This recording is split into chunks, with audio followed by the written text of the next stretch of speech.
Olá pessoal, tudo na paz? Estou aqui hoje para corrigir a provinha de Física que foi aplicada agora no primeiro ano, 2021, primeiro bimestre.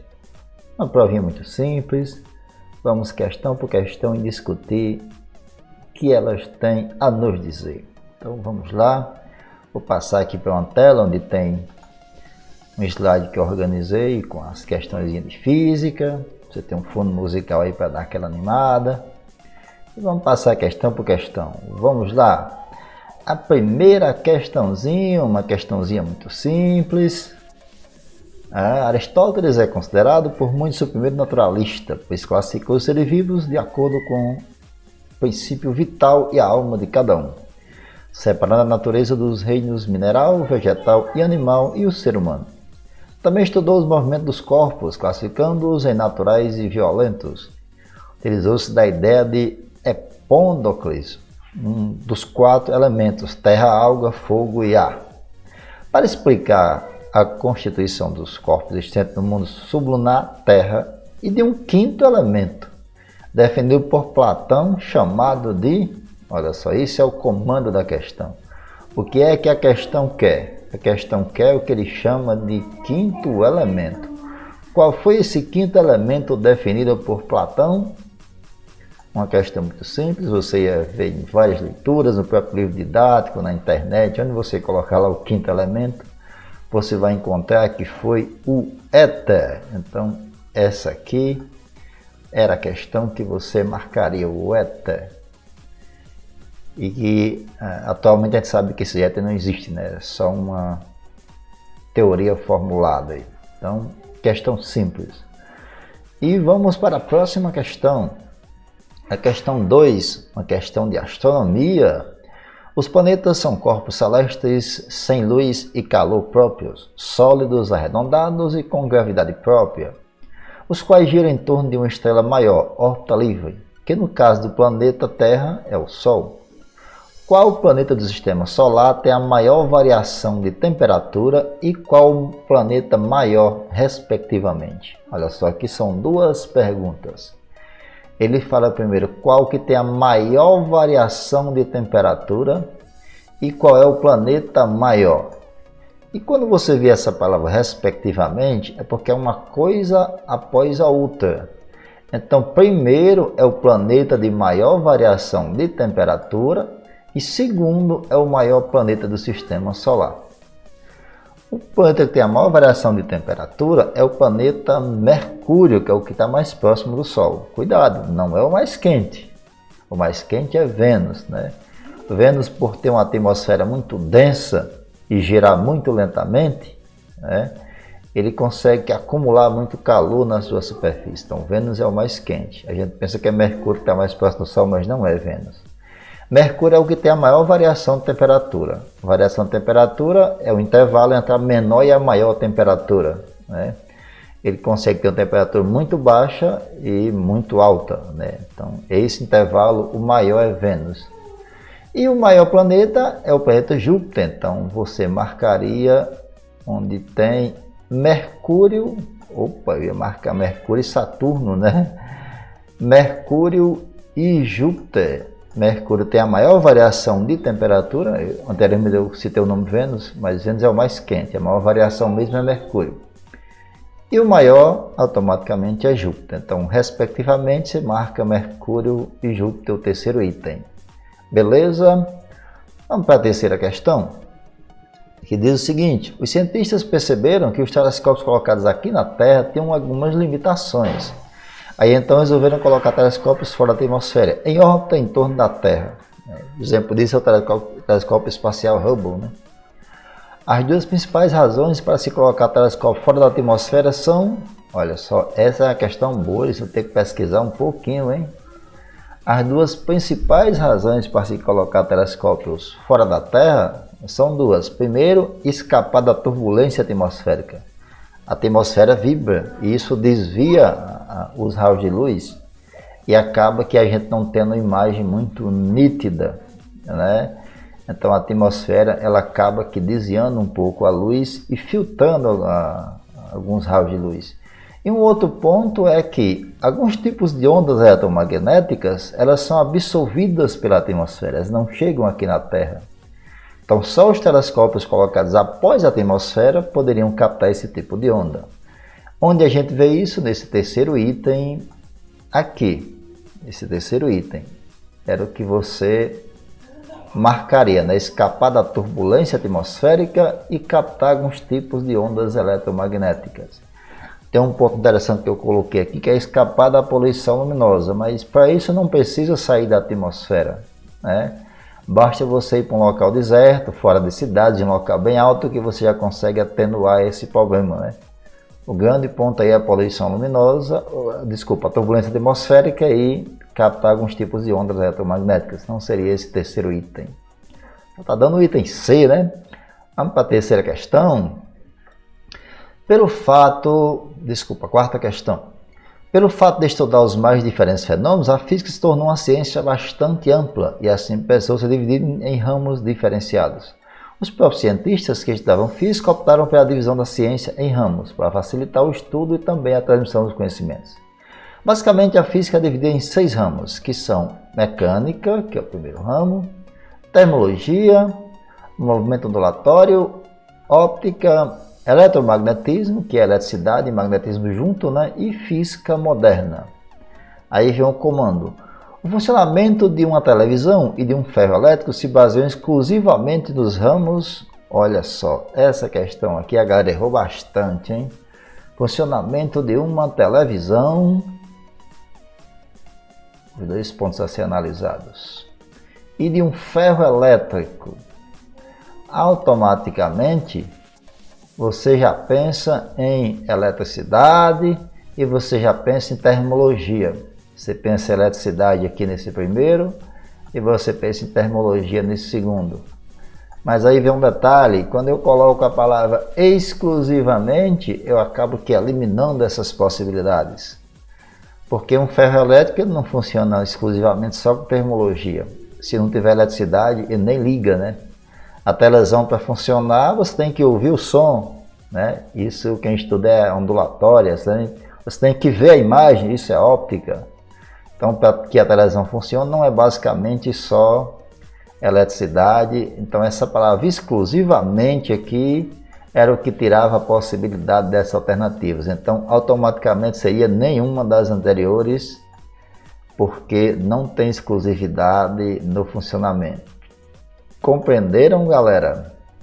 Vamos para a quinta questão. A quinta questão é o seguinte: é chamado de referencial o corpo em relação ao qual se identifica se o móvel em estudo está em movimento ou repouso. Sendo assim, a noção que venhamos a ter de movimento ou repouso de um corpo sempre estará relacionada a um outro corpo e dependerá dele para ser definido naquela circunstância. Um corpo que não se aproxime nem se afasta de um referencial adotado necessariamente está em repouso em relação a esse referencial. Olha só, uma questão de referencial, uma questão que parecia simples. A maioria marcou o item A, que o texto está totalmente correto. Só que tem um detalhe aqui nesse texto, veja só, física são detalhes, que diz assim, ó: um corpo que não se aproxime nem se afasta de um referencial adotado necessariamente está em repouso em relação a esse referencial. Mas será que realmente está em repouso em relação a esse referencial? Vejamos esse exemplo. Vou tentar desenhar aqui um círculo. Imagine que aqui seja um círculo e tem um objeto aqui no meio, né? E aí, como isso é um círculo perfeito, todos os pontos laterais estão à mesma distância do centro. Em um dado momento, eu tenho um objeto nessa posição aqui, ó. E esse objeto começa a orbitar em torno desse centro, depois de um determinado tempo ele está aqui, ó. Né? Ao que você percebe, a distância mudou em relação ao centro? Não, como aqui é um círculo, a distância é a mesma, só que a posição do objeto mudou. Se muda a posição, eu posso dizer que está em movimento. Olha o que o texto diz: um corpo que não se aproxime nem se afasta de um referencial, esse caso aqui, ó, está girando em torno do centro, nem está se aproximando e nem está se afastando, a distância continua a mesma, né? necessariamente está em repouso em relação a esse referencial? Não, pode estar em movimento. Ó. Daqui para cá mudou a posição, isso caracteriza movimento. Então esse texto está correto, até aqui essa parte está errada, então é um texto que está parcialmente correto, seria esse segundo item aqui que você vai marcar, beleza? Próxima questão, questão 6. Essa questão a maioria acertou, a gente citou a questão dessa na aula, questão de referencial que envolve trajetória. Ele diz todo um contexto histórico aqui do bombardeamento de Hiroshima e Nagasaki, né? Não vou nem ler todo esse texto, mas é bem informativo, né? E no final eu vou direto para o comando aqui, ó. Quando as bombas atômicas foram soltas dos aviões, os aviões estavam em movimento. Assim, as bombas devem ser soltas em determinado ponto para que atinja o alvo pretendido. As bombas devem ser soltas em uma linha imaginária. A linha imaginária é essa daqui, ó, no plano da folha, né? Tá aqui o avião e ele quer atingir essa cidade. Onde que ele deve soltar a bomba? Antes do alvo, igual com o alvo aqui em cima, depois do alvo, e isso independe da posição, vai sempre cair na cidade. Sabe qual é o correto aqui? Você tem que soltar essa bomba antes do alvo, né, para que ela atinja a cidade. Porque a gente sabe que a bomba tende a permanecer em movimento junto com o avião, acaba tentando acompanhar o movimento do avião e fazendo aqui uma trajetória desse tipo aqui, ó, parabólica, né? E aí aquela questão, quem está em cima do avião vê sempre a bomba caindo em linha reta.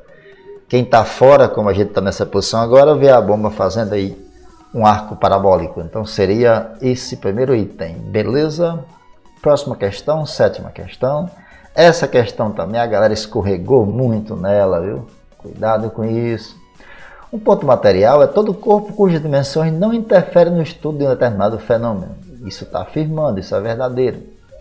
Todo corpo extenso é todo corpo cujas dimensões interferem no estudo do fenômeno estudado.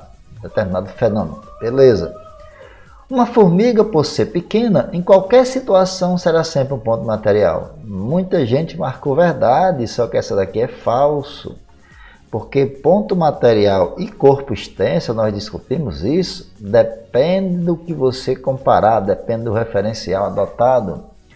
Por exemplo, uma formiga dentro da cidade de Pereiro, uma formiga dentro de uma cidade, ela é um pequeno ponto, o seu tamanho é desprezado em relação ao tamanho da cidade. Mas a mesma formiga carregando um caroço de açúcar, se você comparar a formiga em relação ao caroço de açúcar, a formiga é grande, né?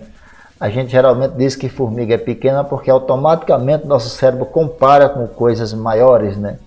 Mas a formiga pode, em determinadas situações, ser considerada um corpo extenso, beleza? Então essa daqui era falso. 8ª questão, uma questão que de cara você já sabe que é de velocidade média, né? A distância entre a cidade de Pereira, Ceará e São Miguel RN é de aproximadamente 20 km. Essa é a distância. Um ciclista faz esse percurso em um tempo de aproximadamente 1 hora e 30 minutos. 1h30, né? Ou 1,5 horas, dá no mesmo. Assim, podemos afirmar que a velocidade média desse ciclista é de aproximadamente, eu tenho valores aqui. Um detalhe a se observar, os valores estão em metros por segundo. Aí você tem caminhos para chegar nesses valores. Ou você transforma quilômetro em metro e esse tempo em segundos, já para ter um resultado final. Ou você transforma isso aqui em horas, faz a conta em quilômetro por hora e depois transforma para metros por segundo. Eu acho que é o mais simples a se fazer, né? Então você sabe que velocidade média é distância dividida pelo tempo, né? ΔS por ΔT. Eu vou calcular isso aqui em quilômetro por hora, né? A distância é 20 km, vou colocar até a unidade aqui para a gente ver como fica o final. O tempo é 1h30, 1h30 é 1,5 horas, né? 1,5 horas. Então vou ter 20 dividido por 1,5, vou fazer aqui de lado, 20 dividido por 1,5. Primeiro passo aqui, isso eu gosto sempre de perguntar aos alunos, primeiro passo nessa divisão, os alunos dizem, tira vírgula, não existe esse negócio de tirar vírgula. É impossível tirar a vírgula de um número. O que eu posso fazer é deslocar essa vírgula multiplicando ou dividindo esse número por 10. Aí eu levo a vírgula para a direita, quer dizer, eu multipliquei 1,5 por 10, que dá 15. Mas como eu multipliquei esse por 10, eu também tenho que multiplicar esse por 10. Ah, professor, por isso que aparece um zero aqui, ó. Não aparece não, eu multipliquei o 20 por 10. 20 vezes 10, 200. 1,5 vezes 10, 15. 200 por 15, agora eu posso dividir, né? 2 dá por 15? Não, então vamos para cá. 20 dá por 15? Dá 1. 1 vezes 15 é 15, para 25, né? Então, baixo o zero. 50 por 15, isso dá 1, 2 vezes 15, 30, dá um 3. 3 vezes 15, 45, para 50, 5. 5 dá por 15? Não, então eu coloco um zero aqui e uma vírgula aqui, né? Porque estou multiplicando por 10. 50 por 15 dá 3. 3 vezes 15, 45, para 55. Então, você percebe que aqui vai ficar uma dízima periódica, né? Então, eu vou obter uma velocidade média de aproximadamente, né? Isso é um valor aproximado, a questão disse isso, não é exato, né? 13,33 km por hora. Essa é a velocidade média do ciclista. Só que a questão quer ir metros por segundo. Como que eu transformo km por hora para metros por segundo? Como que é? Divido por 3,6, né? Então, quando você dividir 13,33 por 3,6, você vai obter aqui, ó, item A, 3,70. Então, essa era a resposta dessa questão. Tranquilo? Vamos para a nona. A nona diz o seguinte: João partiu de um ponto A e caminhou 8 km para a direção leste. Mudou-se instantaneamente sua orientação e caminhou mais 6 km para a direção norte, parando no ponto C. Então ele começou do ponto A, veio até o B e depois veio para o C e parou aqui. Essa foi a caminhada de João. Observe a figura abaixo e, de acordo com seu conhecimento, pode-se afirmar que a distância percorrida por João e o seu deslocamento foram respectivamente de, olha só, são duas perguntas: distância percorrida e deslocamento, que são duas coisas diferentes, né? A gente viu isso durante a aula, que distância percorrida é todo esse caminho aqui, ó, daqui para cá e daqui para cá. Deslocamento seria essa linha reta de onde ele começou para onde ele terminou o movimento. Essa linha aqui da minha figura. No enunciado, ele diz que do ponto A, ele caminhou para o leste. Então, ele começou do ponto A aqui, ó, e veio para o ponto B, caminhando para o leste. A questão disse isso aqui em cima, e ele caminhou 8 km. Então, essa distância daqui para cá dá 8 km. E depois ele caminhou para o norte, ó, 6 km na direção norte. Aqui no lado direito tem uma rosa dos ventos, você vê que o norte é para cima, né? Então quer dizer que esse pedaço de caminho aqui dá 6 km. Né? Então a distância percorrida por João é essa distância mais essa distância. 8 mais 6, 14, né? Então automaticamente, você já viu aqui o item que tem 14, aqui tem 14 e 10, aqui tem 10 e 14, está inverso porque tem essa questão do respectivamente. É uma coisa após a outra, né? Então essa daqui você já matava que era esse item aqui, 14 e 10. Professor, mas por que que o deslocamento dá 10? Porque o deslocamento é essa linha aqui, ó. Essa linha reta de onde ele começou até onde ele parou. Como isso é um triângulo retângulo, isso é um ângulo reto, isso aqui é a hipotenusa, né? Aí você, bufo, sapeca Pitágoras para achar a hipotenusa. Então, quando você fizer 6 ao quadrado dá 36, 8 ao quadrado dá 64, 64 vezes 6 dá 100, raiz de 100, 10. Então, você descobre que essa hipotenusa aqui, ela vale 10 km e fica aqui esse item, beleza? Vamos para a 10ª e última questão dessa provinha simples de física. Uma questão elaborada pelo meu amigo Gerlânio Nogueira Cavalcante. Professor Gerlânio, aqui eu mando um abraço lá de São Miguel, grande mestre da física, que diz o seguinte: uma das maiores causas de acidente e morte no trânsito mundial é o excesso de velocidade. Quando os motoristas trafegam em velocidade superior ao limite estabelecido para aquela. Visando proteger a vida dos cidadãos, os governos estabelecem punições para quem infringe esses limites.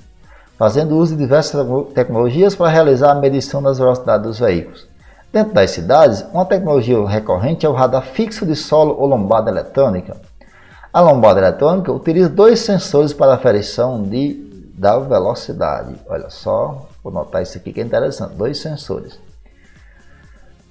Para a aferição da velocidade do veículo. Os sensores são colocados em sequência na pista, um após o outro, né?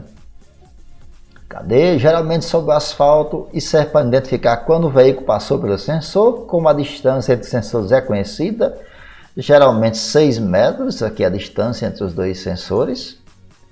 E sabendo quanto tempo o carro gastou de um sensor para outro, é possível calcular a velocidade média e, portanto, saber se o veículo está acima da velocidade máxima permitida. Olha que interessante.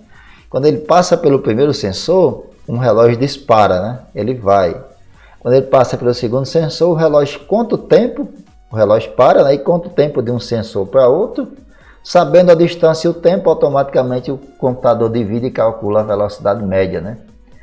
Sabendo que um veículo demorou 0,5 segundos, meio segundo, né, para passar entre os sensores e que a velocidade máxima permitida é de 50 km por hora. O veículo está, olha só a curiosidade, né? Então, velocidade média, você vai pegar, dividir a distância pelo tempo gasto naquela distância, né? A distância entre um sensor e outro é conhecido, que é de 6 metros, colocar o metro aqui para que eu tenha um valor em metros por segundo. E ele gastou aqui meio segundo, 0,5 segundos. 6 dividido por 0,5, eu vou achar 12 metros por segundo. A questão está em quilômetro por hora. Para converter isso para quilômetro por hora, faz o quê? Multiplica por 3,6. Quanto dá? Multiplicar aqui de lado. 3,6 vezes 12. Né? 6 vezes 2, 12 vai 1. 6 vezes 1 é 6 e 1, 7. 3 vezes 2 é 6. 3 vezes 1 é 3. Né? Baixei aqui. 2. Né? 6 e 7 dá 13, vai 1. 1 e 3, 4. Uma casa para a esquerda aqui, 43,2. 43,2 km por hora está sendo a velocidade desse veículo nessa questão estudada. Onde esse item se encaixa? A máxima é 50, né? A questão disse aqui que a máxima é 50. Tá vendo? Ele está acima da máxima? Não, isso não é acima de 50. Está abaixo de 20, abaixo de 30. Não, ele está aqui, ó. Ele está entre 40 e 50. Tá vendo? Uma questão também muito boa. É isso aí, galera. Foi um prazer enorme estar com vocês. Até uma próxima oportunidade. Valeu!